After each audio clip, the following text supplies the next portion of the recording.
We talk to the legends of the creative and entertainment industries. We talk to those on the rise. Lance Dean Anthony Nielsen asks about the highs, the lows, and everything in between. This is Outcast Creative, and this is Industry Interviews. Every club is different, but in the Asylum, it's the manager. He has a string of homeboys dealing the puck at ease to the party people in the club. He makes the most coin out of this enterprise. His homies will make just a couple of quid on each pucker. His homies are also scoping for other dealers on the block. When the homies have an illegitimate puck at E dealer in their website, they tell the bouncers. The bouncers grip him, nab his stash, and kick him out with a physical warning. Gives the puckeries to their homies, and they knock out to the kids in the club. What's your name? What have you had? Reach for the lasers. Safe as fuck.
Hello. Those are a couple of clips from Peach last summer. Actually, it might have been September time, but it was certainly in the middle of last year for me. When I re-embraced going out on the rave scene for the first time in a really long time. And Peach, I think, was the fourth event I went to. I wasn't familiar with the brand, and everybody was saying, you've got to come to one of these, Lance. You're going to love it. And if you've read my blog about it, you'll know that I was completely blown away. One of the people behind the Peach brand, and also something of a godfather on the rave scene. He's a legendary DJ in his own right. I was saying to Gail Ann Hurd on Twitter, the film producer, that this is the equivalent of Gail Ann Hurd, but in the rave scene, as she is to producers in Hollywood. So without any further ado, let me welcome the man that is Graeme Gold.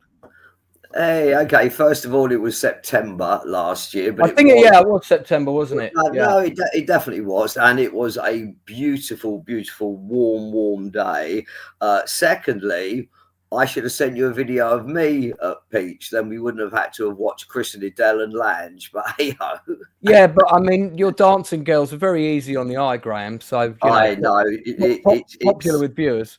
It's Vicky. Vicky is the main one. I've forgotten the name of her little agency, but I've actually interviewed Vicky on this channel.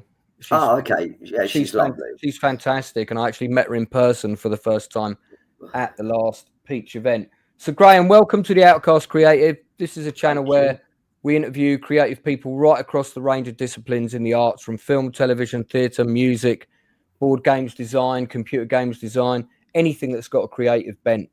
And some of my guests are people that are just starting out in their careers, and others are veterans of the industry, and you'd be one of the biggest veterans that I've had. Yeah, I do hate that word veteran, because it really ages you, and also makes you sound old. Yes, OLD. I never say the word. Let's say seasoned, experienced. Yeah, okay. And also, I'm not a godfather of the rave scene, because that's more slip mat. The rave scene was, the first summer of love. It was 88 to 90. Godfather of the trance scene in the UK. Yeah, maybe. I mean, I know Oakenfold credits me as being the one responsible, but rave, I can't categorize as slip mat and all that kind of stuff. I think everybody's got their own definition of what the rave scene means to them, rightly so. True. We all started at it at different places. My first rave wasn't until 1992. Oh, you Read missed about that that. when my new book comes out. Right. But I missed the Summer of Love completely. So I was in America when the Summer of Oh, Love. me too. I was resident at Gulliver's, like the biggest black club in the UK. I mean, not size wise, but it was at Mayfair in Yeah. Down Street. And I was there 8 years, 6 nights a week from 1980. Played 9:30 till 3:30, 6 nights a week, and yeah, I mean, it was it was the biggest black club, say not size wise, but you know, I had the pleasure to sit down with legends like Jimmy Cliff, Frankie Beverly and Mays. Mike Tyson was a regular when he was in the UK. Diana You met Ross, Nina Simone. Stevie You met Nina Wonder, Simone. and you know, the biggest when I sold my record collection because I knew I couldn't take them to Thailand. It was 30,000 records. I was kind of a bit short of money, and I put some special because the house, I hadn't got the money for selling the house, and I had a very expensive second divorce, which I've been married 3 times, but the second one came back and hit me. So I had a period of like, and I had a signed copy to Graeme Love Nina of the 10-inch of My Baby Just Cares for Me. Oh my God. And it was before she passed as well, and I sold it for like 100 quid. And you know, I mean, there's records that I did, you know, the stuff that I did, I kept back a lot, but when the truck, I sold them all to hard, most of them to hard to find. I maybe put 20 on eBay, but when the truck came to pick them up, as they were loading the records into the truck, I was crying my eyes out. It was like watching my whole life going in the back of a truck and then going to Birmingham. Yeah, I can imagine that would have been pretty difficult. Yeah, and Oakenfold definitely got someone new. He's doing his social media. He's been posting a whole load of stuff lately, and one of them was about selling his record collection. And I doubt if he read the comments because I don't think it's him doing the socials. But Right. but don't do it; you will regret it all your life. Anyway. So before we get into the various aspects of your career, I've got to ask you the same question I always ask all of my guests. So I'm going to ask you a series of quick questions, and this is really to give me the quickest, shortest answers you can. Oh, I've done this before. Yeah, you may win a cookie if you score enough points. But this is just to give myself and my viewers a sense of what was your upbringing culturally in the media. So what was the first film that you saw at the cinema as a kid? The first film I remember going to see was the original of The Graduate with Dustin Hoffman. Interesting. And it was an X, and you had to be 16, and I was 15, and I was going to be 16 on July 5, and on July 1 they put it up to 18, so I still couldn't go, and but I took my then little girlfriend then, and she didn't get ID'd, but they tried to ID me. It was really embarrassing, but an incredible film with an incredible soundtrack. You got a tip to Simon Garfunkel. Yeah, I do like them. What was the last film you paid to see at the cinema? Oh, the last James Bond. Because I'm in Rickmansworth at the moment. I stay with 2 of my besties, Robert and Julie. And when I was back either last year or the year before, we thought we'd go to the cinema. How expensive is popcorn these days? Yeah. You know. So we the last James Bond movie. No Time to Die. Do you remember what the first vinyl record was you ever purchased? Yeah, but I'm not going to tell you. But I'll tell you that I swapped it for Dionne Warwick's Walk On By. That was embarrassing? Okay, it was the tremolo, Silence is Golden, and it cost me 6 and a penny from the soon to never be heard of again W.H. Smith, because I've heard that they're selling the whole brand in Ealing Broadway. I still love the song. You know, there were some great songs in the latter part of the 60s, although I think that was 60, 62, 64. I was saved up with my pocket money from my. Oh no, I wasn't. I was too young to do paper round or milk round, which I did later. But yeah, and then I swapped it for Dionne Warwick Walk On By, and then subsequently every record I bought after that was black music. And then I thought, been born the wrong colour, because I just didn't like pop. But there were some great kind of pop songs in the 60s. What would you say when you were growing up was the first song that got you on the dance floor? Oh, actually, on the dance floor? Well, it would have been James Brown's Sex Machine, or it would have been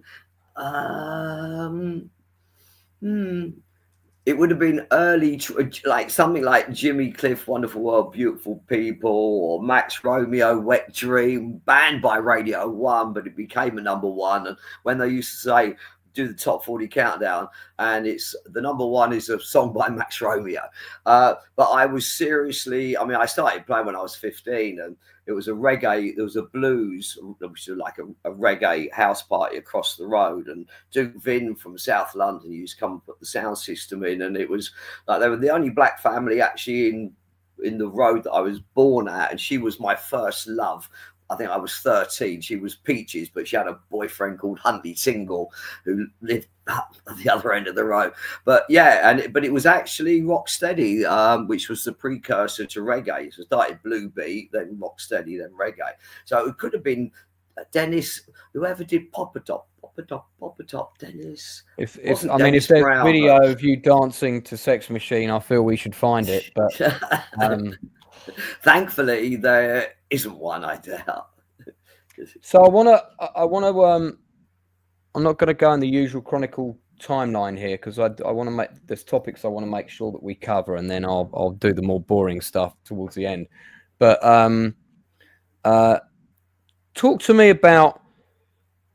There's this massive emergence of the day rave scene in London at the minute. It's having this huge renaissance, and it's great because for me it's fantastic. I can go to a party at midday, 1 o'clock, and I can be back home in front of the telly for 10 p.m. and not feel too mashed, which is good. And that was how I discovered the brand of peach. I can't believe you discovered it so late in your life, but hey. Well, when I was married, I wasn't going raving. Right. Okay. So I had a big period in my life. She wouldn't. She wore the trousers and she wouldn't let you out. Well, no, she was a wonderful woman actually, and what we went through was awful. They still wear the trousers though. Well, indeed, indeed. But Anushka, by the way, who is my rave buddy, who goes with me to loads of things, says loving the day raves. Please keep them going. So just and I'll read out some other comments from the chat in a bit. Talk to me about, because one of the things that there's various different brands around at the minute. You have Peach, you have Orange, you've got Frantic, we've got the Rave Days guys.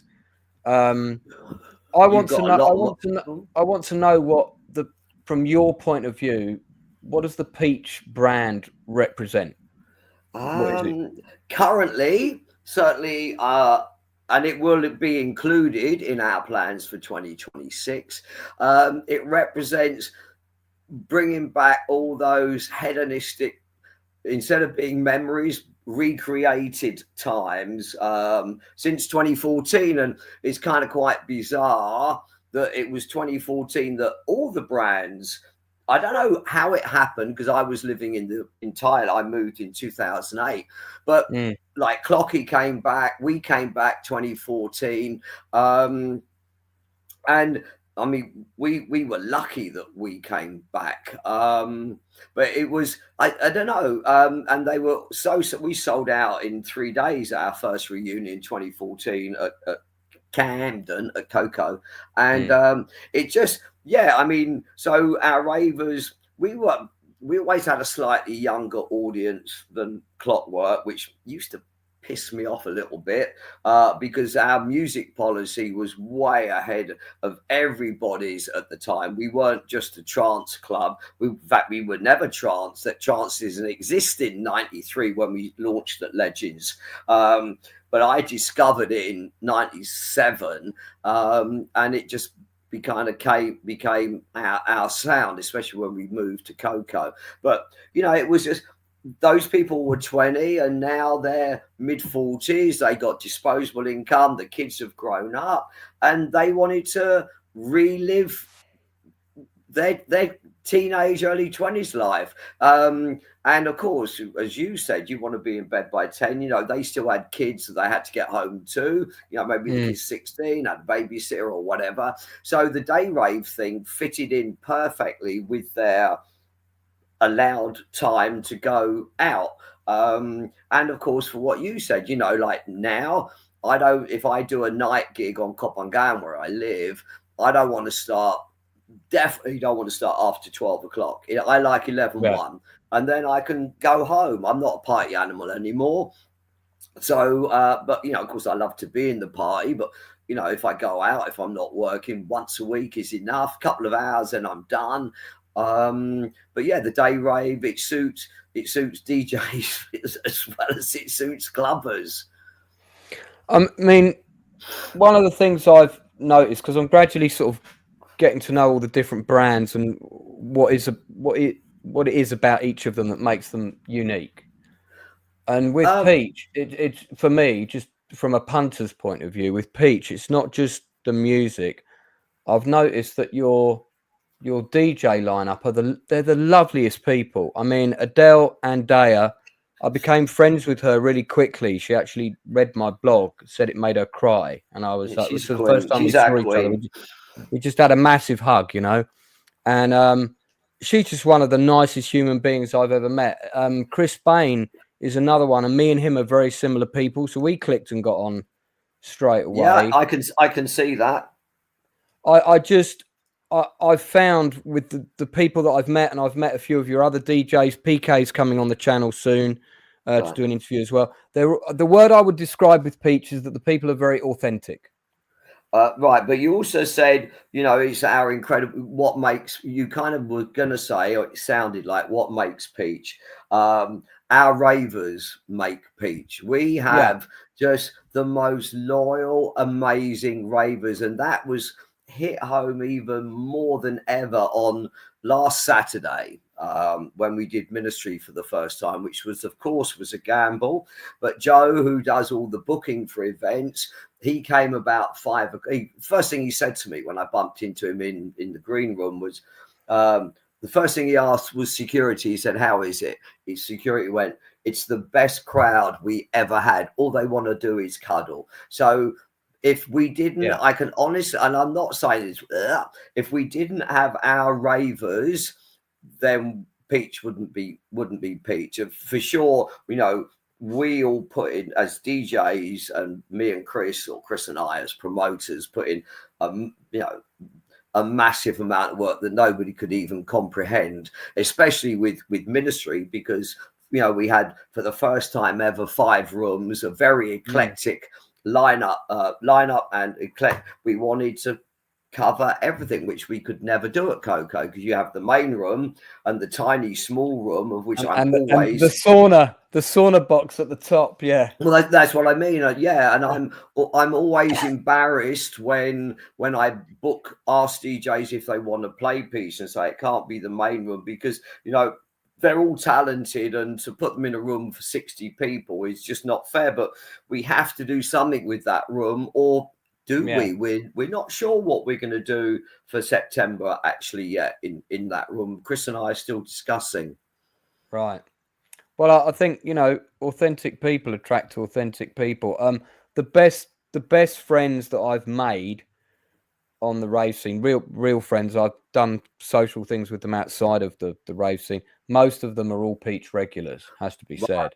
And we see constantly on our Peachy Ravers Facebook group, that they met people in 95, and exactly what you said. They go out for non-club events. They're the best friends. And, also what was good, when we were weekly, was people were coming down from up north, and, the UK, like every country, and even London itself has a north-south divide. But, we know as living in the UK, and wanted, it makes much more friendly up north. Well, Peach proved that it's equally as friendly in London town or at Peach. And, you know, people would come down, you know, up north and go, I can't believe it. I was clubbing in London and I met 100 new friends. And yeah.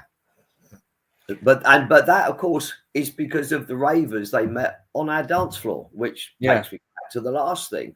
Peach is about the Peachy ravers. Ben Neal, good friend of mine, who I met through this very scene, says Peach at Ministry of Sound was the best Peach so far. I mean, I've always got a soft spot for Coco, I have to say, but everybody does. It was very good. It was very good at Ministry. So one of my favourite events of last year was Peach and Strawberry, which was at Fabric. And it was quite funny. I would find myself running back and forth from room to room because there'd be a track in that room I'd want to dance to, and then suddenly there'd be a track in the other room, and I was that's the trouble with multi events. Where do I go? Where do I go? There's I mean, I don't want to get into it, but there is quite a lot of, shall we say, internal political rivalry between different groups and when people are going to put on events and things like that. How did the collaboration of Peach and Strawberry come about? Talk us through that. I think it was because Strawberry booked me to play one of their reunions, and then they booked Chris.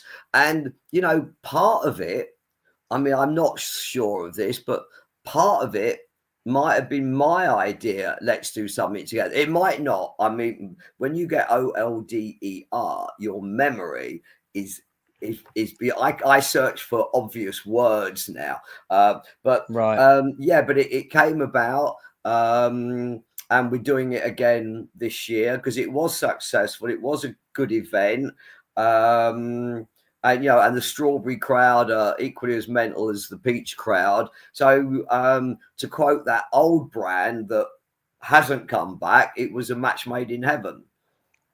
Yeah, I mean, it seemed to work. I had a really good time. If anything, the rooms were a bit too full, you know.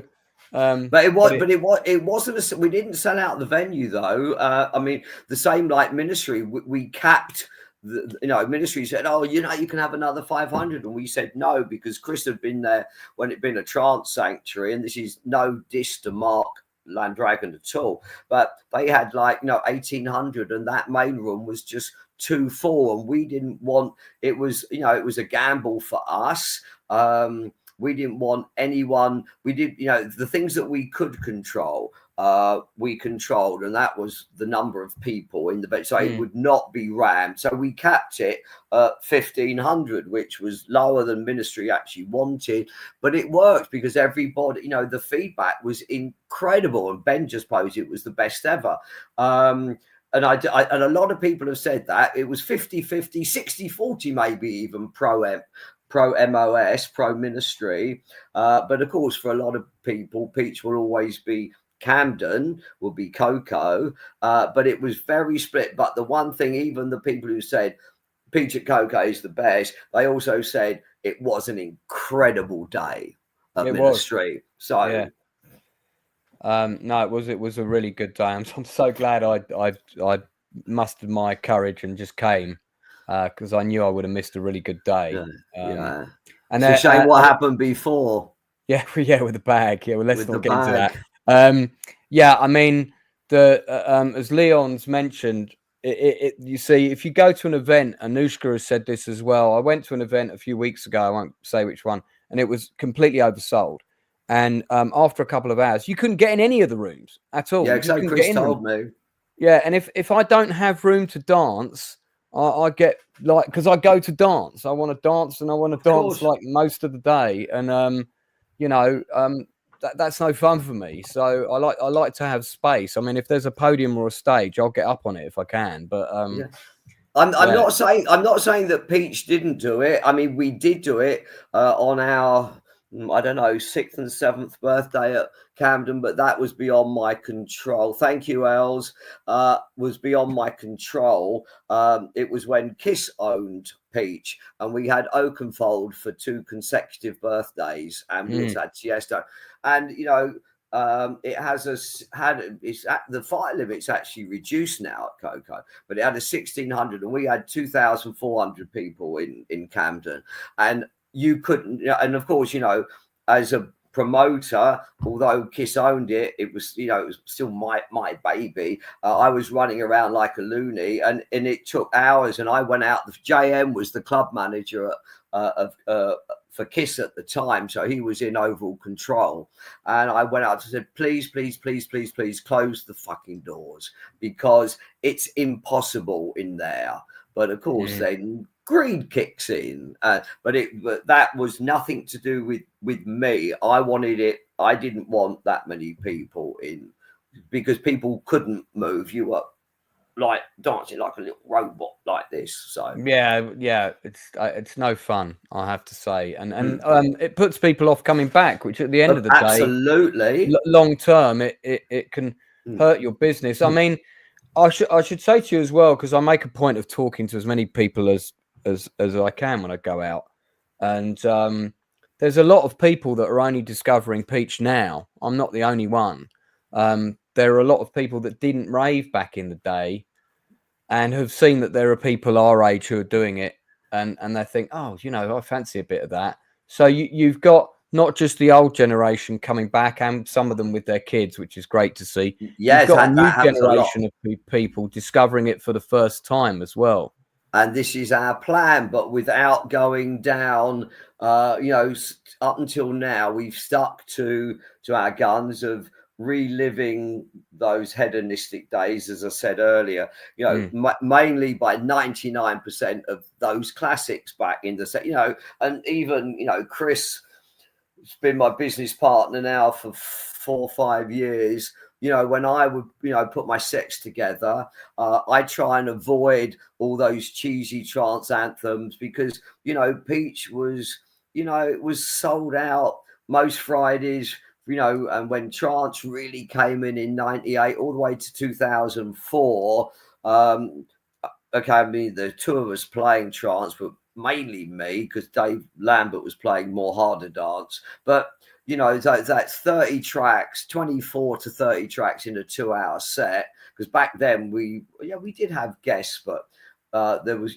we still had at least 90 minutes. So imagine 7 years, 52 weeks. That's 350 events times 90 minutes. How many amazing? And 80% of what I used to play every week was that week's new music. And obviously, the half a dozen huge standouts that was still sounding good.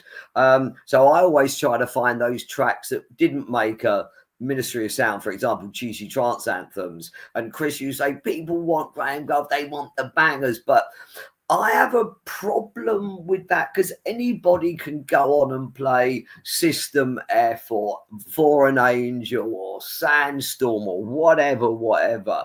It takes not skill, it's just my passion for great music. And after 33 bars, most people remember the track anyway, when they hear it come in, when the melody comes in. So it doesn't have to, and but the one just gone, I put, because when we did the one that you went to, the 32nd birthday at Coco, I did back to back with Pele, and we programmed some new progressive techno, which speeded up is trance, and it really works. So I thought for this one at Ministry, rather than do it on the fly, I put 5 tracks into Ableton,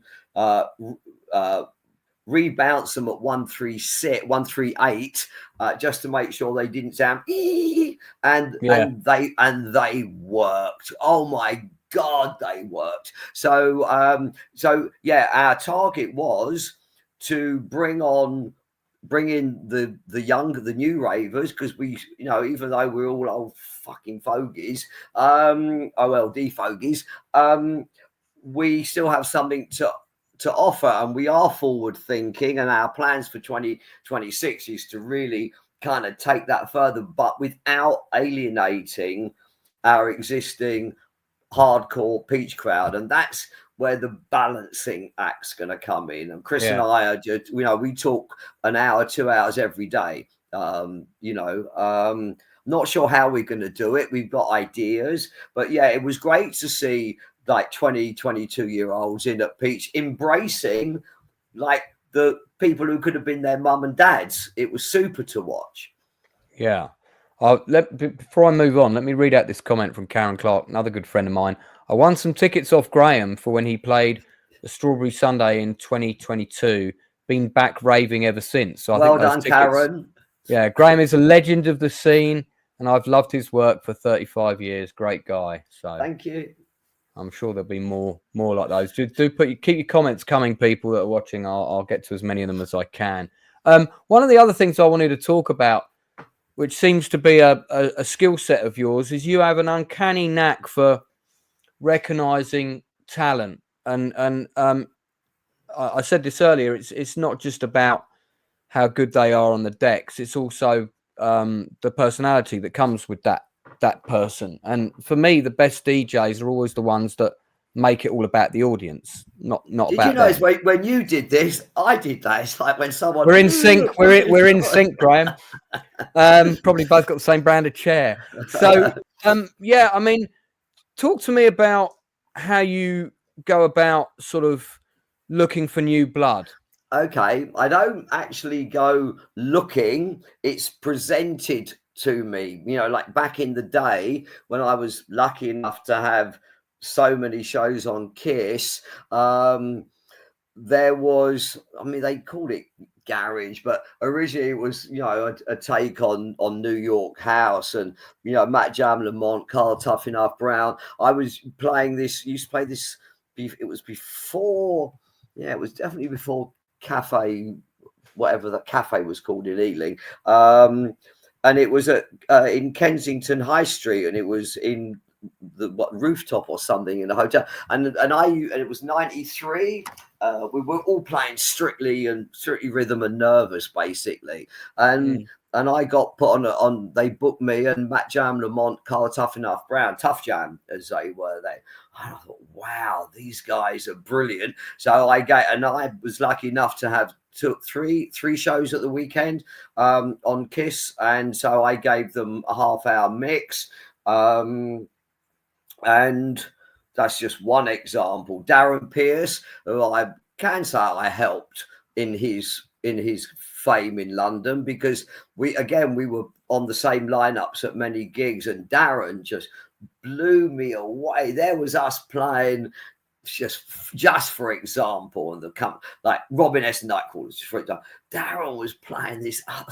Fuck! Like, where'd you get? And it just he was technically brilliant as well. And it just blew me away. So when Peach started, Darren was like top of my list. With Delan Daya, for example, who's now like the Queen of Peach. And we've just uploaded 2 days ago all the mixes from just the main room.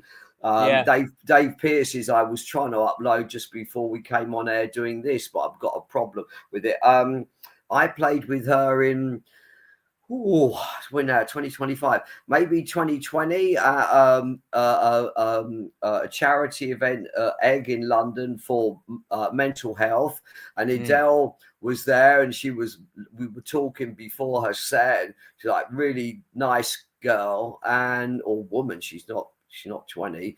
She looks 20. I mean, I don't know what moisturizer she's using, but it's clearly working. I need to borrow it. Funnily enough, because I fly tomorrow, and I last year for the first time ever, I pre-ordered from what do they call it? Shop World Duty Free. I pre-ordered.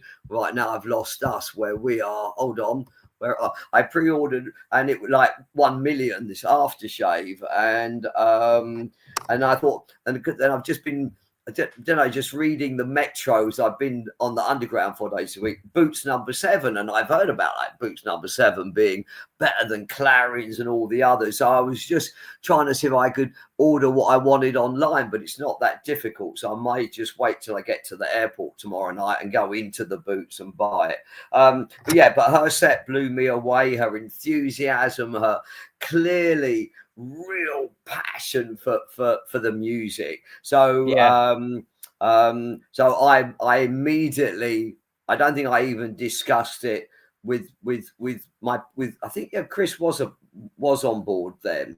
But I always knew we were lacking a girl DJ, and Adele just fitted just perfectly. And we just uploaded all the sets from Saturday, so with the set, Dave, and as like all the years before, since Adele's been on board, which I think is 5 now or 4, she doubles. Like, so if she's on 800, the next resident DJ or the next DJ is on 400. She is so popular. So that was one, and she's always is forever grateful. But at the end of the day, I just gave her a break, and the rest was down to her. She did it, and also Peach, of course, was the first club to bring Tiesto and Ferry and Armin to the UK, and the gamble wasn't with Tiesto or Ferry, it was with Armin, but we'd cemented a deal with David Lewis, who was then their manager in Holland. David called me, asked me to fly to Amsterdam in end of 97, and he wanted us to take Ferry and Tiesto on to manage them for the UK and Ibiza when I was running Good As with my now sadly RIP partner Giles Sawney, and business partner, I might add, not in a sexual way. And just to clear that up in case anyone was wondering. Yeah, just in case. No, good be, and not, anyway. And and David brought an then unknown Armin to the meeting, and I had heard of Armin because I had communications. I guess it was 98, early 98, and the deal that we had to strike with Passion, God's Kitchen, you might start looking for words. The one in Sheffield, Gatecrasher and Slinky, was that yes, you can have Tiesto and Ferry, but you have to take Armin first. So the last time I think I saw Armin was probably an ASOT in KL because my son was playing it, and Armin was still saying, "I owe you my career." So, but that was David Lewis's plan. So yeah, it's not I go searching. It's just when I see talent, I want to do what I can. Another example quickly was Abel Ramos, who was DJ I played with in Benidorm. We were playing vinyl then, and he was the headliner. And I think I was on after him, and I'm watching him work, and he was doing things with vinyl that even Eddie Halliwell couldn't do, or maybe he could, but I'd not seen Eddie do it, and he just blew me away. So I booked him for Peach. He didn't speak one word of English. My Spanish then was non-existent, and he was one good-looking motherfucker. Oh my! He was like, if I was gay, I'd want him to be a boyfriend. But my girlfriend then, Michelle, at the time, I knew she had the hots for him because he was hot. And actually, I said that a bit too fiercely, didn't I? And you keep going. I'm just listening. So I bought Abel Ramos, and he blew everyone away. So it's just seeing talent, and then seeing how, as he says, as the medical director in New Amsterdam, how can I help? And and I looked at I love that series. It's the best thing ever. I love it.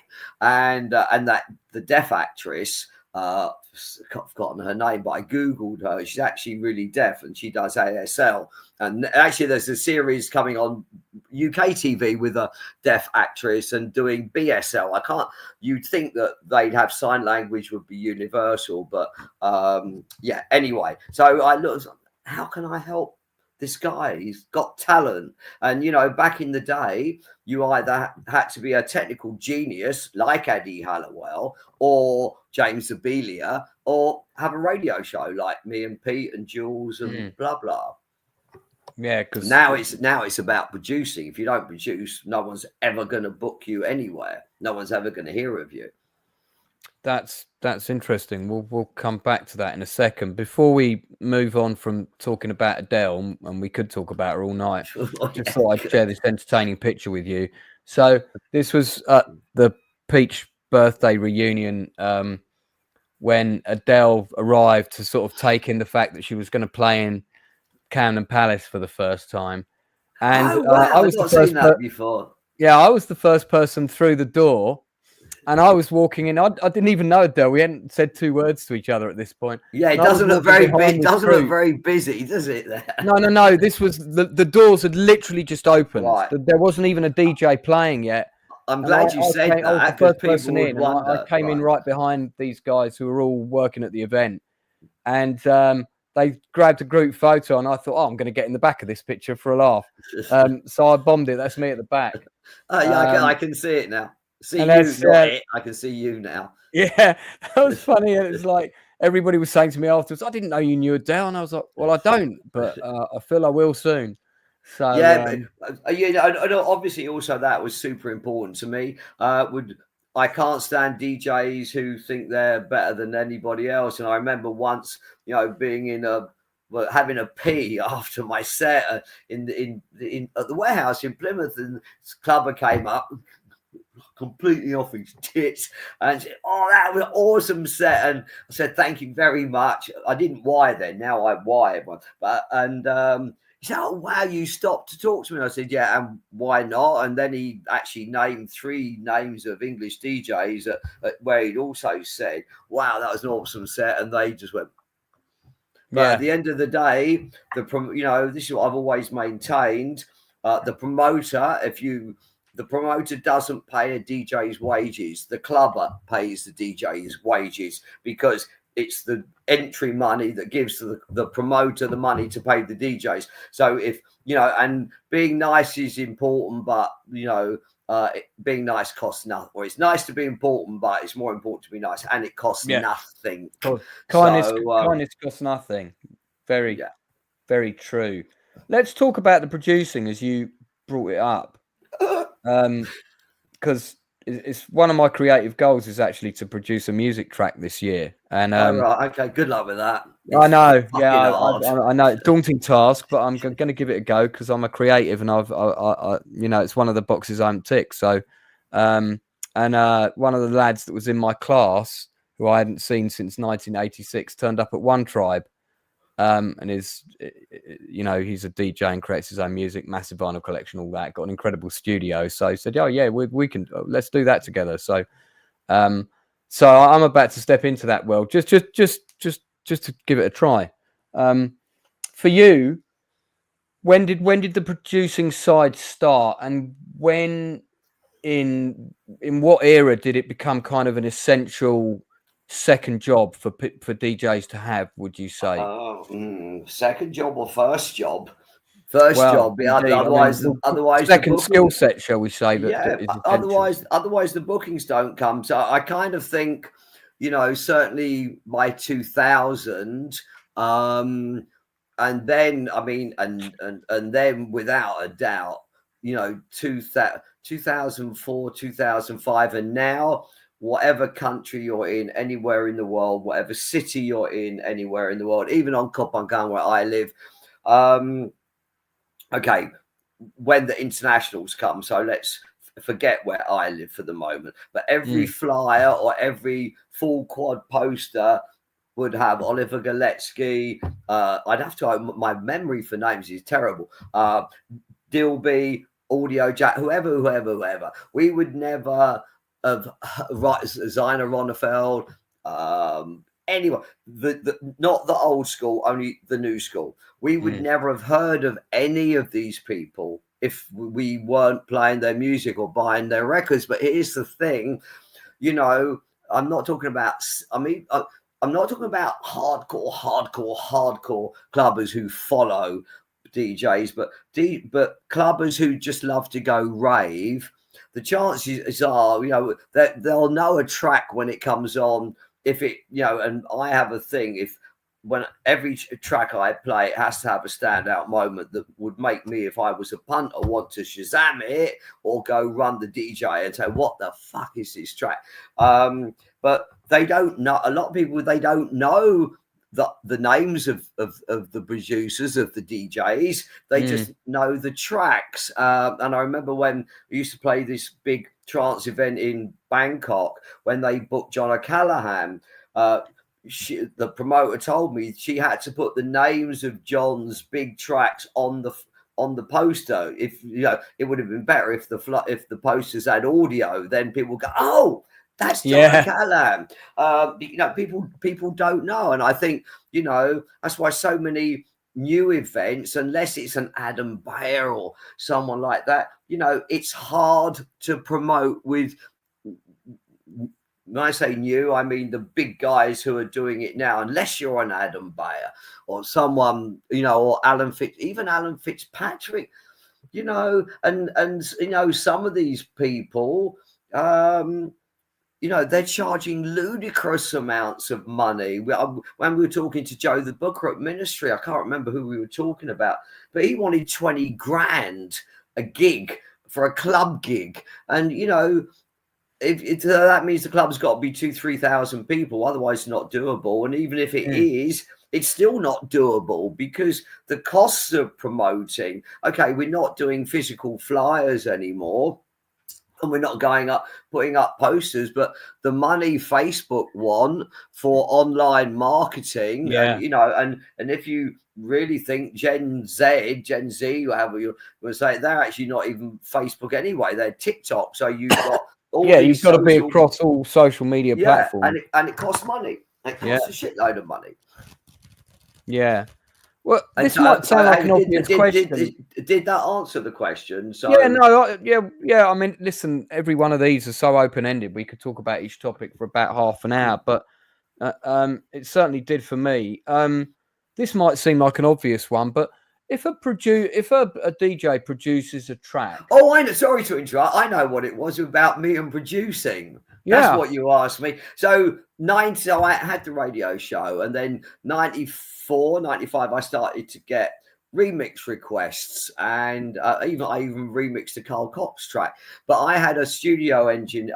I didn't know how to produce. I had studio engineers. She lived 10 minutes from me. Helen, I think Taylor was her surname, Helen. Right. She was on Cubase. She was amazing. So she engineered, I mean, technically produced all my tracks, but I was always in the studio every minute I didn't go like some people do and say, here's 5 tracks, make me one like that. And then in 2000, then I worked with Dino Lenny. He was my producer, my engineer on the Carl Cox. I think he did Carl Cox and The Lost City, which we signed to an Italian label. And then 2004, I thought, I got to do it on my own. So I bought that sexy big G5 that Mac did at the time, Logic, and luckily John 00 Fleming lived 15 minutes from me, and he came, and Adam White.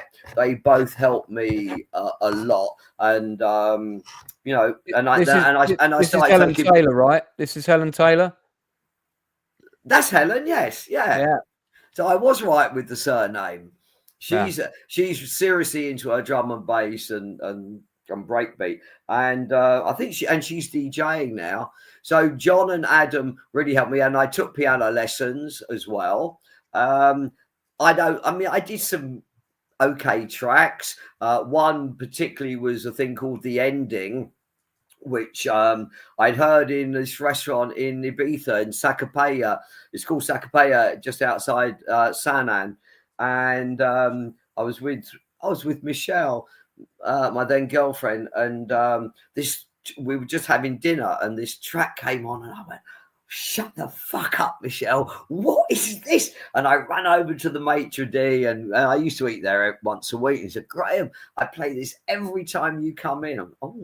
So he wrote it down for me, and it was from Brian Eno's Apollo 80 album. It came out in 1980. So when I got back, I bought the CD, and PK, actually, I'm sure it was PK, he replayed that essential riff, and we sold, I think, about 15,000 on white label, because we sent it to Brian Eno's publishers and the fucker wouldn't clear it. But I swear I had Ministry of Sound. I must have had 5 emails from Ministry label requesting to license that track. But I couldn't, because Eno's publishers wouldn't clear it, because obviously the original was actually used at the London Olympics. And I play it as often as a sunset track in my sunset sets on Koh Phangan, because it's just a beautiful piece of ambient music that's kind of spine tingling. And yeah, and he wouldn't clear it. But what a game changer for my career that would have been. But it never happened. Now, so people produce, just to finish off your question, people produce for their career to get gigs, most of them. I've had my career, you know, I'm 71 this year. I know I don't look it. Well, need to do that bit. And I don't want to work. I've worked my arse off my whole life, and I want to enjoy my life living on the island. But I want to work. I'm passionate about my music. I'm passionate about Peach, and but I don't need to produce, because I don't want this career I had before, which was getting on a plane, especially in the summer season, 8 weeks, 16 weeks, you know, every day. It would never happen again anyway. But no, it's not the career. So I choose. So I don't. And I always found it super difficult. And I didn't. If I was on a roll, I enjoyed it. And I was talking to my son Ben about this. And he's got he's so seriously back into it. He's met this new group of young Amsterdammers with this new tech trance sound, and he's completely reinvigorated again. But I found it daunting. I'd rather go and play in front of 30,000 people, which I also found really, really daunting, because I'm not actually I'm not the most secure person in the world, and I care what people think, and I need to buy that book before I fly tomorrow, How Not to Give a Fuck. Yeah, that book's supposed to be pretty good. I want to read out this comment quickly from Alexander Trebisi. He's actually one of my closest friends. He's a documentary filmmaker, and he finally agreed to come to a rave with me this year. And he said, which one shall I come to? And I said, come to Peach at Ministry of Sound. And that was his first ever rave in his life, ever. Yeah, and he just said, loved it. Defo coming again with Lance as my spirit guide. I don't think you need me to be your spirit guide, Alex, but I appreciate the comment. But yeah, he had a fantastic time. Good to Ended hear. up at an after party in Hounslow somewhere, so he got the full... Sounds messy. Full rave experience. Well, it was his first one ever, and I had to go home and sort my shit out. But I was so good. I had one drink, and Jordan bought me a drink when I was playing the terrace, but I'm sure it had no alcohol in it. I only had one drink, and that was an hour after my set in the main room. And I did nothing else. I completely behaved, and I think that's why people are saying that was the best Goldie set at a Peach since 2014. Well, there's a lot of people that rave sober now. It's not that uncommon. I want to touch upon some personal stuff, if I may, because you mentioned your son Ben. I actually had his Ben Gold live set. I forget which one it is, on my iPod that was nicked last Saturday. That was the first. I always put that set on when I'm on my way to a rave, because it probably gets me. It's too hard. It's 145. Oh, well, I like it. But so, I mean, I think you said you've been married 3 times, and like the film industry, the music industry has its fair share of casualties when it comes to relationships and marriages and things like that. There are some good ones though, like Slip Matt from now, Jeff Young. I mean, listen, Kevin Bacon and Kyra Sedgwick have been together forever, and long may that continue. I'm just a romantic. I just think practice makes perfect, but sadly it doesn't work for marriages. What would you say when it comes to relationships? What would you say the life lessons are that you've learned there?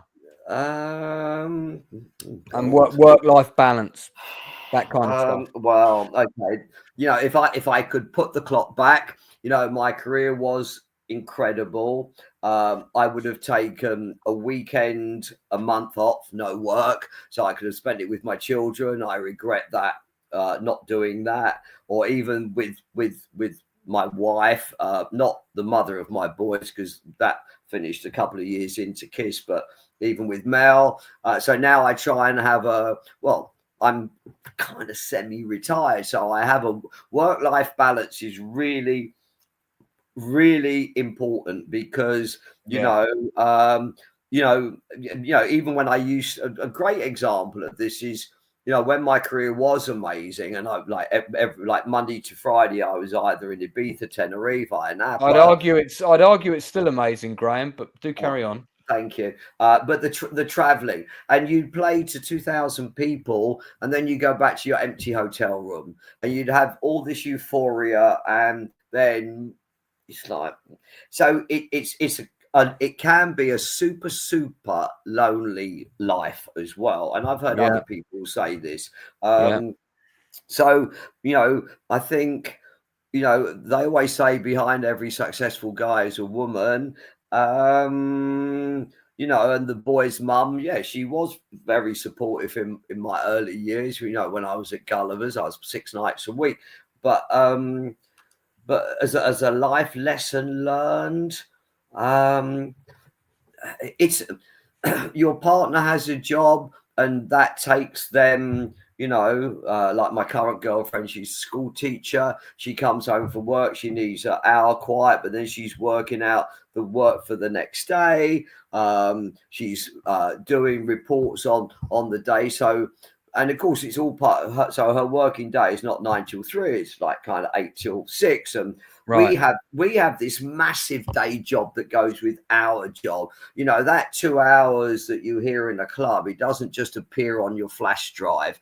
I'm hours every day looking for not since I've been on this tour. This because I played Cambodia before I played here, but I'm normally every day at least an hour, looking for new music, going through promos and going Beatport, track source, blah blah blah, because you have to find new music. But as I said to my girlfriend, she was just living to work, and you can't do that. You need, this is why in my life, even here, that's why I love starting. I have great besties out watching TV in the other room. Where I stay in Rickmansworth, I've got a brilliant gym, 10-minute walk. It's everyone active, but it has a great gym, great cardio, 25-meter pool, then steam and sauna. So every day this week, except yesterday, even today, I'm at the gym by 9 o'clock, and I'm doing my hour workout, 500 meters of the pool, and I do my meditation sitting in the steam room. And I think it's fun. You have to have a balance. Yeah. So life's lesson, balance and always respect your partner. I guess it's all about respect, isn't it? Your son Ben is having a fantastic career as well. Amazing. He's just signed to David Lewis. I'm not a father. I don't have kids myself, but if I was in your shoes, where that relationship is concerned, man, I would be over the moon to sort of have seen my son follow in my footsteps, so to speak. Presumably Ben is inspired by or grew up around it all, so it was a natural segue, perhaps. You can tell us in a second, but that must be quite amazing. It is. We were talking with your son. We were talking about this the other day, and I think he's actually only beginning to realise, when people find out who his dad is, that he actually is appreciative of what I was, how instrumental I was in the scene. He followed in my footsteps. He created his own footsteps. When I split with his mum, I've got 2 other boys who I'm equally proud of. They're also super successful in their own rights, both in TV, actually. And my daughter from my first marriage, she's also successful. She manages a private golf club. I have to mention her. I can't leave her out. No, sure. You've got 4 kids that are all doing really well in their respective careers. Yeah, they are. But Ben, when I split with their mum, Ben used to come over. And this job we do, and it is a job, is 48 hours a day. If there was 40, it's never ending, because there's always new music to listen to. There's always something to do. And Ben would come over. He said, "Dad, can I go in the studio?" He was like 14. and Right. I thought, and I was like, yes, because then I could carry on working, and the other two, bless them, I'd put them in front of the TV. My youngest brought it up. He said, you just used to stick us in the front of, it was all about Ben, but it actually wasn't all about Ben. It was actually all about me, because as I love my kids, but I needed to work. You have to eat, sleep, breathe, live it 24/7. So I'm not saying the kids hindered that, but of course I'm super happy to see them. But it was always great when Ben said, "I want to be in the studios." Go in the studio. So when I think he was 15, he said, "Dad, I want to be a DJ." So he did really well at school. So he did a 2-year music tech course, but when he said that, I put him straight away into piano lessons. And he's now now he's doing soundscapes, is it called? He's doing this next level shit, which is why follow my footsteps. Yes, the fact that he became a DJ, but created his own footsteps, because he's a super talented producer. I mean, he really, really is super talented. Yeah, I mean, the apple doesn't fall far from the tree. No, but he does, because I was never a super producer. I had the radio show. Ben, he's got the name, but if he'd have been shit, nothing would have happened. But he's an incredible producer. Yeah. And unlike the trance police, as he calls them, and I can't name their names, who are still using, well, no, I'm not even going to say that. But other than the trance police, Ben is forward thinking and realizes that the whole trance scene is getting smaller and smaller. And he was almost looking for an exit strategy a couple of years ago, but then discovered this new sound, which is kind of merging and when I say new, it might not sound new, but it is what's going on now, merging trance and techno. Before it was trance and house. Well, but tech house didn't exist when Tiesto made Traffic, for example, but it was tech. We called it tech trance, which and I guess you could say that the tech was short for techno, but not like what they're doing now. Now it's 1, 4, 5, 5.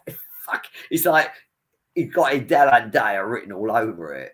The shit that in a good way that Deborah DeLuca's playing and people like that. What would you say, where Ben is concerned, was your proudest moment with his career as a father?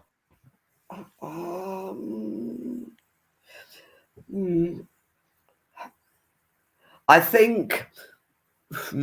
Well, 3 weeks ago, he told me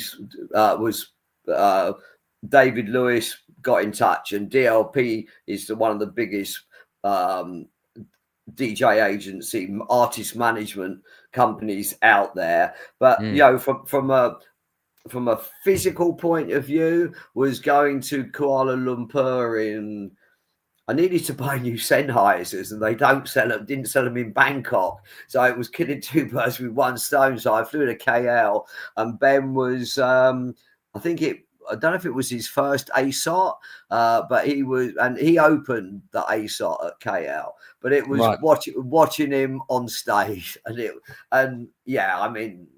it genuinely brought tears. I watched him. I mean, I was right at the front of Peach when I saw him play for the first time, and you can tell he absolutely loves it. He loves what he does. Yeah, and he has fun with it, and he communicates that to the crowd very clearly. And hopefully I'll get him on one day. So please pass on the request if you may. I will. I'm told you may have some influence in this regard. But I really do like his set. Ben's his own person, but I will ask. I can only ask. What do you see the future of Peach being going forward? Well, as I said earlier, when Joe the booker at Ministry when he turned up last Saturday, she said security, they went, it's the best outside promoter event we ever had. And so they took me and Chris and I to lunch on Wednesday, which was really nice. They were straight in touch, and they've offered us 4 dates for next year. I don't know how much I can say. But we can expect Peach to be at Ministry quite a bit in 2026. Certainly 2-day events. That's all, and I can give you the dates actually. Now is April 4th, which, thank you Ben Neil, Peach Forever, which is April 4th, which is Easter Saturday, and then I'm sure Chris will be okay with me saying these dates, and then the 4th of July. Which is American Independence Day. Day. Maybe you could do some kind of theme with that on the artwork or something. Well, this is what I said to Chris, and Chris going, no, but in fact, I was quite ignorant. I got some friends in America, and it was about, I don't know, 10, 15 years ago. Oh, happy Independence Day. And they said, why are you saying that to us? It was when we kicked you out. But this might make me sound really ignorant, but I actually didn't know that about American history. I really didn't. I just thought it was like the end of the Civil War. So I want to do a take, obviously, 4th of July. And I've said to Chris, I want to spin it somehow. I don't know how we're going to do it.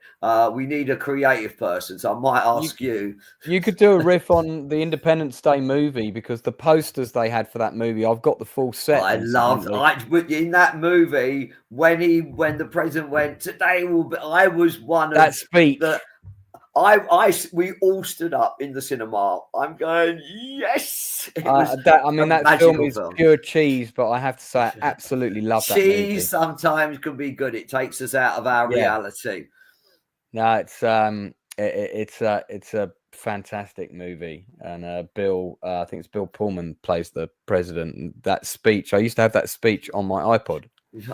Funnily enough, yes, it's very emotive. Yeah, it is. It's a good one to sort of kick start the day. How do you want to be remembered? By being sweet, cute, cuddly, adorable. How do I want to be remembered? By I don't know. Just being respected for what I've achieved, what I did in the industry. But if you compare me to even Pete Tong, he's an MBE, or Carl Cox, or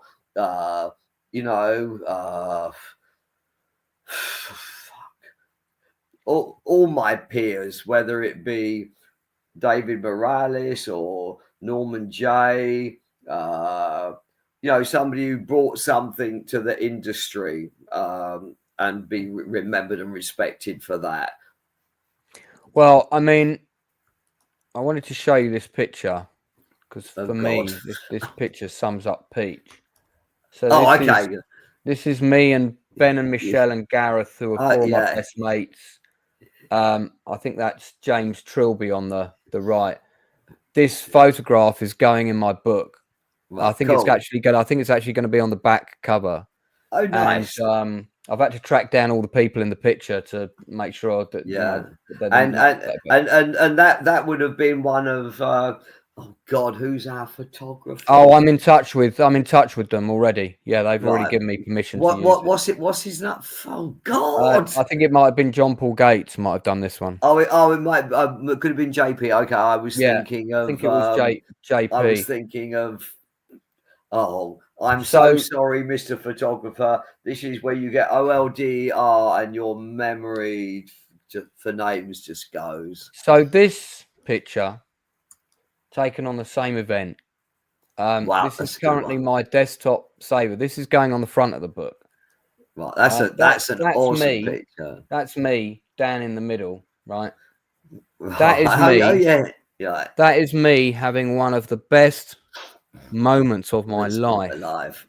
It looks like it too. I can't tell you how much of an amazing day that was. It was a combination of the music, the attitude of the DJs, but the fact that I was also dancing with the new friends I'd made either side of me. Yeah. And it was just such an amazing day. And I knew after that day I was going to be able to get through the shit I was dealing with. Cool. I knew I'd found my tribe, and I thought if I keep doing this, because this is going to make me happy, and keep going out and dancing, and as Ben says, making memories. And I mean, and it was the day you became a peachy raver. It was, and forever I will remain one. I never thought I would make as many friends, new friends, because you lose friends as you get older. People die, people move away, they get responsibilities, they haven't got time to go out. I know loads of people, but the number of people I would see socially was just getting less and less all the time. Made so many new friends in the last year and a half, and like I said before, some of the best have been at Peach. Well, but there's a lot like you. I got a friend, Kirsty. She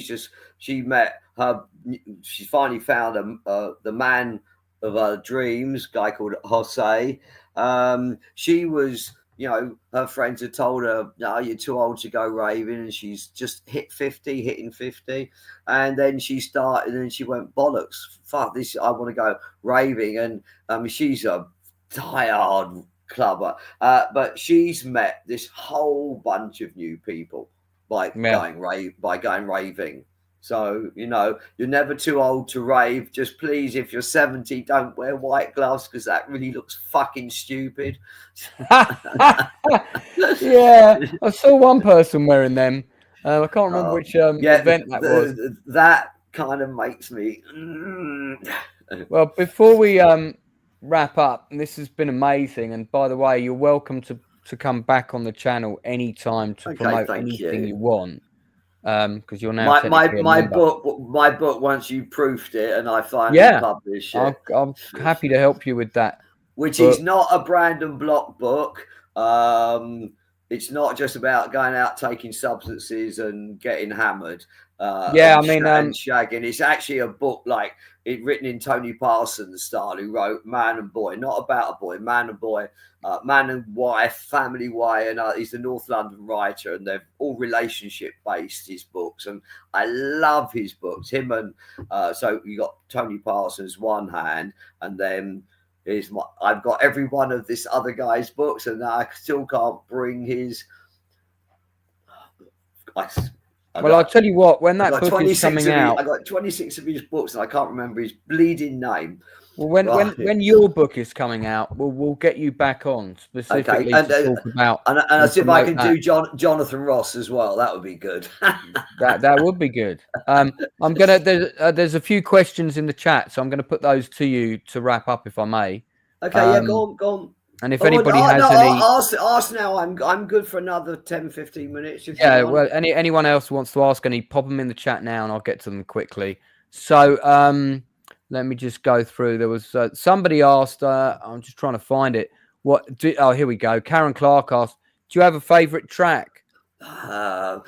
Well, is that? I mean, you get asked. It's a tough question, and it's like asking me if I got a favourite movie. Yeah, because I started DJing in 69, 68, and I've been, and to quote LTJ Bookham's album, "Logical Progression." Everything there's been a logical progression for me, from my reggae and soul days into disco, back into soul, into house. So I've got Jimmy Cliff, "Never Many Rivers to Cross," I think is an awesome song. Obviously Joe Smooth, "Promised Land." But then I've got other songs where, you asked me what the first movie I ever saw. So The Graduate, so Simon and Garfunkel, "Sounds of Silence." There's also a track I often play at my sunset sets. Marvin, "What's Going On?" There's a million tracks out there. Were you ever into the Electric Light Orchestra? No. That was the first band I ever went to see live, but we'll end that conversation there. I did go and see Snow Patrol because because I was at SW4 and Tongi played this tune, and I just went, what do you get? What buzz do you get? Big buzz, and also worried it could be too cold. Tongi was playing this tune, and I was sitting with Seb, and I said, "What the fuck's this tune?" To go and ask Pete. I said, "I had a big fight with Pete about 15 years ago, and I've never spoken to him since." But he of course, he ran FFRR, and he had to put me on the promo label and acetates and stuff. So it was what the reason we had a fallout, or I had a fallout with him, that doesn't.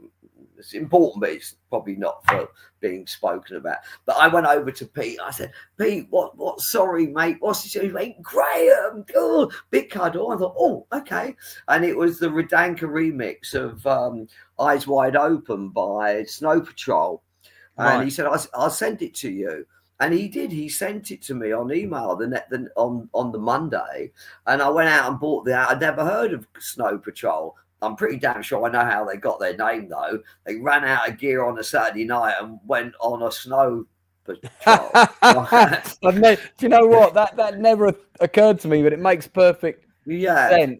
And then I bought the album, and then I actually went to see him in concert. And last year when I was back, it was the big Radio 1 weekend at Luton Live, and I kind of wasn't into white boy music. I was a soul head, and even and that's why I love trance so much, because it's emotional, and soul music is emotional. And look how many people we've lost recently. Too many.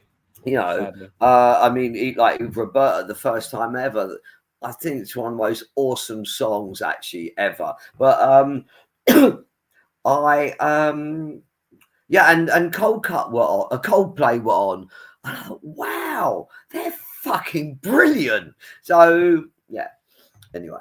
Elston Hamlin was asking, what buzz do you get knowing you're coming to the UK for events and beach?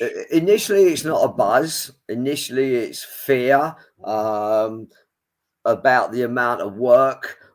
Obviously about the long haul, because I have to get a boat from my island to Samui, fly to Bangkok, and then another flight from Bangkok to London, and it's quite that's a bit of a mission, mate, isn't it? You're not just jumping on a bus or getting on the tube.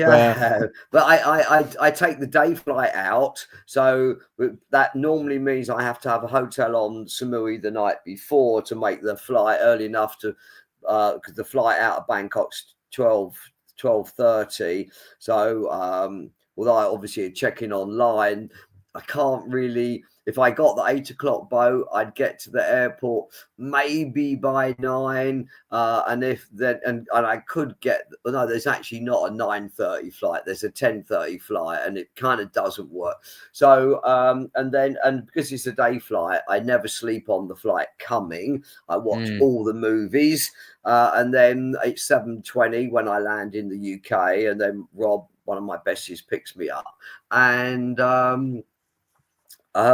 this is the next question. I take a sleeper. But I mean, there must be a sense of kind of coming home and playing. Home's Koh Phangan. It is okay. Yeah, home is so yeah. I mean, I don't get a buzz, but and even on the morning of last Saturday, I spoke to my girlfriend. And she said, "You excited?" I said, "No," but as soon as we walked into ministry, because I know what the next 12 hours ahead's going to be. Is everything going to go according to plan? So it's a big fear factor, which takes away over the excitement. But as soon as we walked in, and everything, we had a problem. We even record. My SD card didn't work. In fact, I could show. I checked it on my XR2 at home before I left. I bought this handy H4n on eBay, and this micro SD card goes into the bigger thing, and it kept saying it's locked, and there's a little switch on the bigger thing, and it was loose. So every time I put it in the machine, it locked it instead of unlock. So then I ran around Elephant and Castle at 12:10, and we opened one looking for a shop that sold a fucking SD card. Lucky enough, I thought Sainsbury's might, and they had one. So, all good. Yeah, the UV girls who are relatively new on the scene and great, and actually Adele Andea has been one of the people promoting them, which is lovely to see. They had the same problem. They were just about to do their set at Frantic, and their data stick snapped in half when they put it in the laptop. Oh, okay. Well, that's different because I was recording. So if any DJ wants some advice, my flash drive. So this one, carry spares. That's what I said. So this one, these two are identical. In record box. So if one doesn't work, and then these two, this one that was my visuals, and I can't remember actually what's on that one, but I have two. And then if I'm traveling, I always take another set. So in case I leave those in the CDJs at a gig and I'm going somewhere the next night, I've got my backup at home, and they're all labeled trance, GG visuals, classics. What's that one? Talking of visuals, we must give a shout out to Chris Bain. He's been conjuring up some brilliant visuals for. Do you know how long he spent on that? Especially Adele's cat. Adele's cat. I saw the stuff he did for France Outnet as well. Weeks, and you want to see what he sent me something new, what he's got coming. Just want to answer Slick Pete Flash. Thank you for the legend bit. Quite a long time ago in Newcastle, really memorable. It's got to be London because although I played pretty much every city in the UK, it's London. It's London. It is where I'm biggest. I sometimes I think I never got the UK recognition that Seb or Tall Paul got. But hey ho, it's fine. But yeah, London. So Stuart Hill has said, Lance, ask for a Peach Gold card. I've no idea what that is. Okay, so we decided we wanted to give the Peachy Ravers something a bit special, a memento. So we did a gold card, which I think we charged a £5 for, and a standard card, which I don't think maybe we charged £1 for that. And basically the gold card gets you VIP entry, gets you £1 off an event. Maybe we actually need to look at that 5 years down the line and make it more than £1 off. And I think you got got a peachy. So this has got Moonrise. That's an event on Full Moon Beach. Great. 9 stages at Full Moon, and that one's brilliant. So I always played Tommy, but I played that for the first time. And then Waterfall Party, which is one of the best, which is 2 days before and 2 days after Full Moon. So Lanyard. Ben is asking. So we don't have any. We only did 100. We wanted because we don't want 1,000 people with a gold card in a VIP queue because you'd never get in quick enough. So it would completely make the idea stupid. Well, if you have a spare one, let me know. I'll gladly have one. Ben asks, do you have a favourite venue? It depends when Ben's talking about. If he's talking about before, obviously Camden. Great memories, BCM in Magaluf, and the Oman 17 in Jerusalem was just. It's now in Tel Aviv, but the one in Jerusalem was, oh my God, it was. Can you remember what the first proper? I don't mean illegal. I mean on a licensed premises. What the first proper rave event was that you played at? What big rave? We see. Yeah, go back to the 90s. Yeah, because in the 80s, 88, 89, I was at Gulliver's. I didn't even know anything about the rave scene. I was playing more kind of in the era of things like Bagley's and so if Orange at the Rocket, that kind of thing. Chris Paul bought the orange back, and he sold out just like Peach did when we did our first one, 2014. He sold out Coco in days. I love Chris Paul. He's was a real game changer, really ahead of his game. Okay,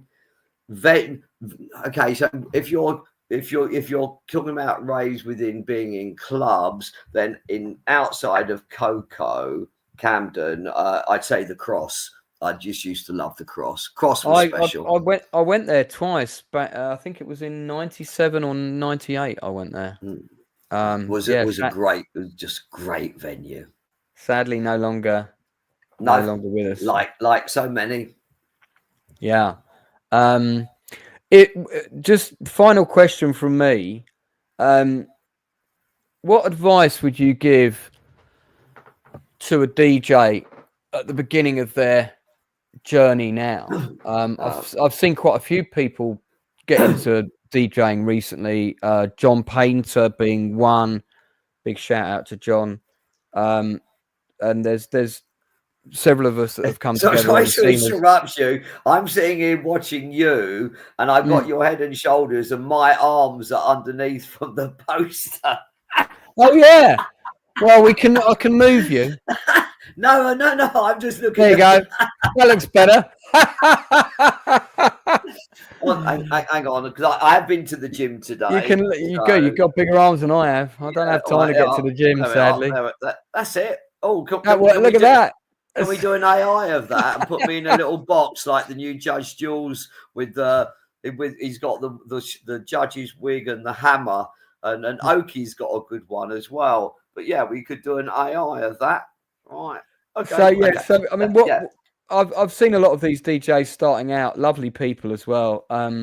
Some of them, not young people necessarily, but just starting to DJ for the first time. They've just got confident enough to do it. What would your advice be to them? Well, we've already said two things. One, always take 2 USBs to a gig, because not only if one doesn't fail, sometimes they might not be linked. And I know being linked is industry standard, but sometimes they may not be. Never throw your toys out the pram. Never be a prima donna, ever.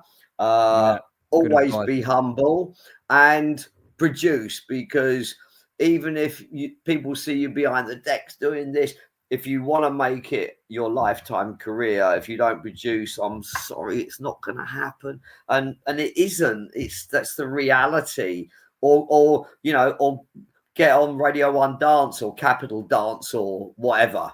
I don't know. Well, Graeme, you've stayed beyond the required time. I really appreciate it. That's another 10 baht. That's a 10 baht in my Monzo account, please. You've been a fantastic guest. When we get your book off the ground, you definitely got to come back and talk about that. I just want to say on behalf of, there's a lot. You guys are very good about coming down and mixing with the crowd. I mean, I've got to dance with Adele on the dance floor 3 times. You get to dance with me next time. Well, I mean, I look forward to that. But you are very good at coming and talk to the crowd. But obviously, events are busy, so not everybody gets a chance to speak to you personally. And I know... So actually, sorry to interrupt, but while you're saying that, if I could use this moment to say, I'm really sorry for everybody who comes up at Coco or at Ministry. Say, oh, Graeme, I always stop for a photo. I do. When I say, hey, Graeme, I said, I'm running around like a blue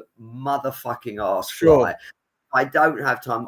It's not that I don't want to talk to you. It's not that I'm being rude. I might have just got a call from Bailey saying, Chris, I need you green room. I need you here. Or I know that I've got to go somewhere, like especially at Ministry, 5 rooms. We were changing over DJs on the hour.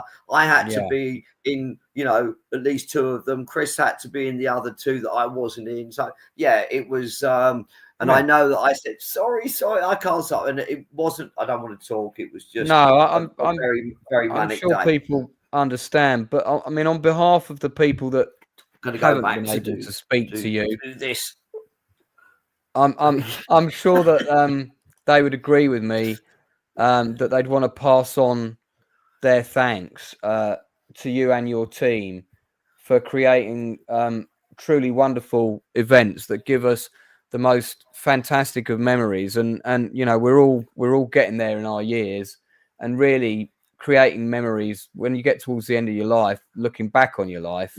Hang on, you want as many good memories as possible at the end of the day. We're nowhere near the end of our lives. I'm way more nearer than you are, but don't say that because no. But what I mean is, you want to look back on your life, and you want to have good memories to look back on. Of course. Yeah, sorry, I didn't mean to sound morbid. We took that the wrong direction. But you've already given me 3 of the best memories of my life.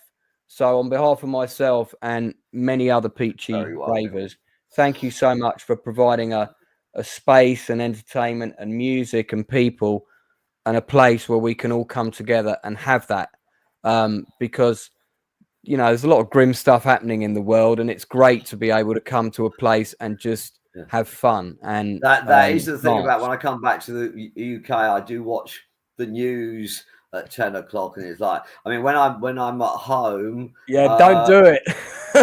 No, I you know, when I'm having my morning coffee before I hit the gym, I go Google and I get bring the sun up, or the mail. I hate the sun, or the mail up, and I just read, and it's like fuck, yeah, fuck, you know.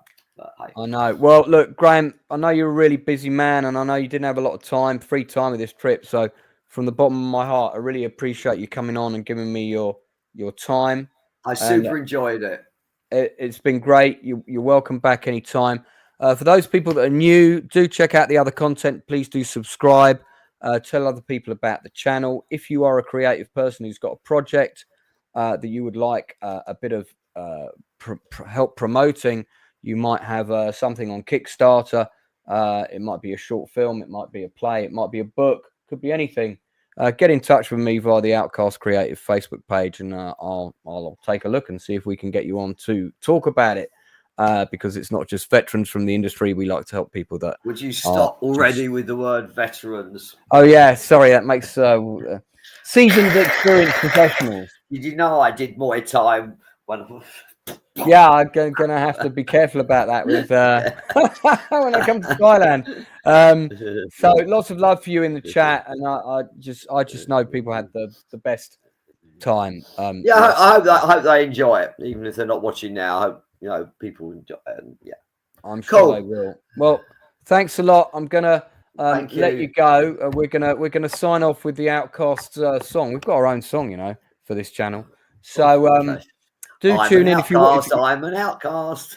It's very well known, believe me. If you want to catch anyone watching, if you want to catch our regular chat show, that's at 10 o'clock on Tuesdays, where we talk about the latest film and TV releases on Netflix and Amazon, and try to recommend the stuff that you should watch. Adolescence, but you probably already watched that. I know the team behind it. Yeah. Got a couple of friends in it. Awesome. Amazing show. Yeah, and whilst the last episode may have been the most boring 60 or 90 minutes of television ever, it was there for a purpose. And that absolutely. And the purpose was, I believe, that if you're a 13, 14, 15-year-old teenager and you do go and commit this violent crime, it's not just you that suffers, it's your family. And I think that's why they dragged that out, just the 3 of them, to get that message across. But it was, I wouldn't like to be a parent of a teenager in 2025. With social media, it really hammered home everything. New Amsterdam, you have to watch New Amsterdam on there. It's just ended series 5. I'm now up to date with them. Yeah, I was a big fan of ER, so I'll probably like that show. Oh, no, this New Amsterdam is based on a true story of a public hospital in New York called the Bellevue. And most New Yorkers actually don't even know that they can get free public health care. And the medical director is played by Ryan Eggold, but they touch with gay marriages, interracial marriages, kids losing their shit. They've even got this incredible deaf actress on who's, oh my God, if I was 30 years younger. She became deaf at 3. So actually, I can quickly tell you her name because I've got it I was just showing. Well, I was going to let you go, but you can stay on for another couple of minutes. No, where? Oh, hang on. I turned. Hold on. I have to tell you this. I can because find I really want to bring this actress to Peach for a bop. Hang on. No. So I've got the cast list up. What's her character name in the show? Wilder. Sandra May Frank. Okay. Oh yeah, Sandra May Frank. I see her. Oh my God, she's so sexy. But I have a very sexy girlfriend. But yeah, but she's the only deaf actor to ever be in Broadway, which I think she did last year.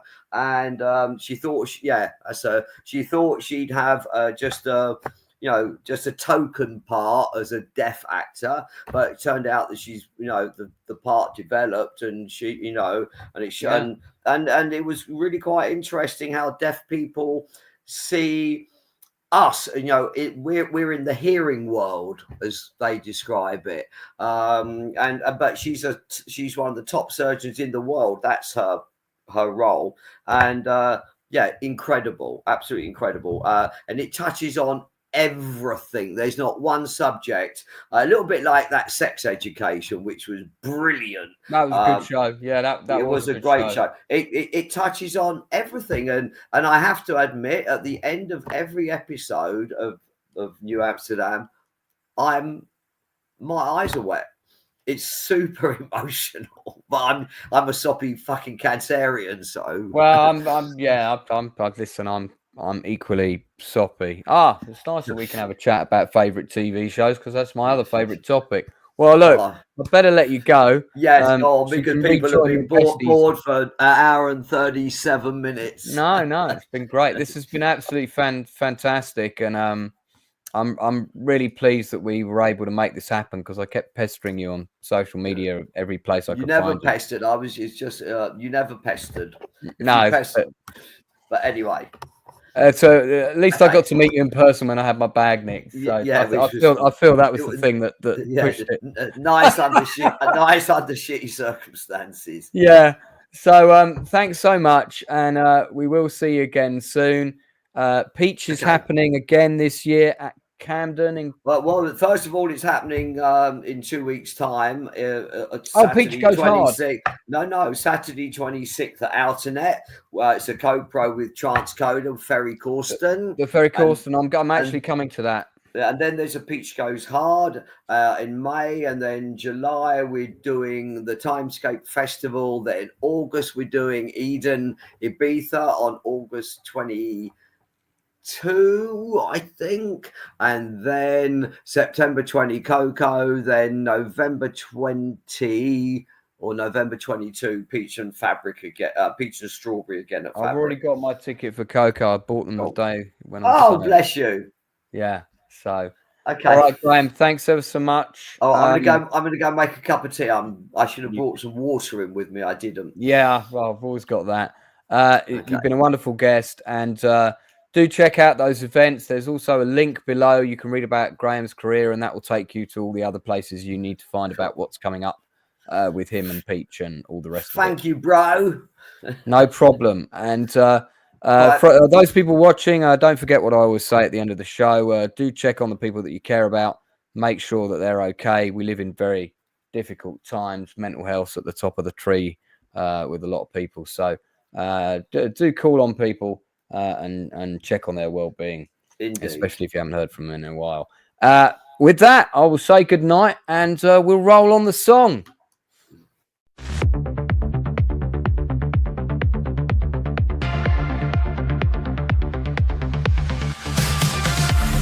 Hang out with the lamps at the Outcast Creative, where all the misfits and dreamers get innovative. It's film, TV, and theater in the mix. Street interviews where ideas get their fix. He's creative, we're creative. How about you? Share your passion, join the crew at